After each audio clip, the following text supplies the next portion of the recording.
నేనేం చెప్తున్నంటే 2 టీఎంసీల per day 3 టీఎంసీలు తీసుకుంటే 30 రోజులు తీసుకుంటే జూరాల నుంచే 90 టీఎంసీలు మనం తీసుకోవడానికి ఉండే.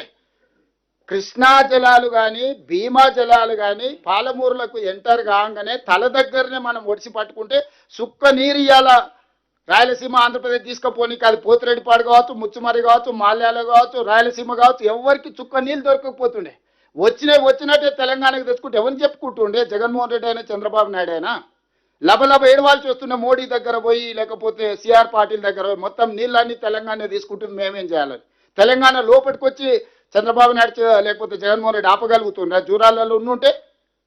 ఈరోజు జూరాల నుంచి శ్రీశైలం పంపించడంతోటి నీకేమో 0.25 టీఎంసీ నీళ్లు తీసుకోవడానికి ఉంటే వాళ్ళకి 13 టీఎంసీలు తీసుకోవడానికి ఉంది. నువ్వు చెంబెడ్ నీళ్లు దొంగతనం చేసే లోపల వాడు 100 కుండల నీళ్ళే తీసుకుపోయేటంత పొక్కలు పెట్టి రెడీ చేసుకున్నాడు. ఈ 10 ఏళ్ళలో ఈయన వాళ్ళకి ఇచ్చిన అవకాశం.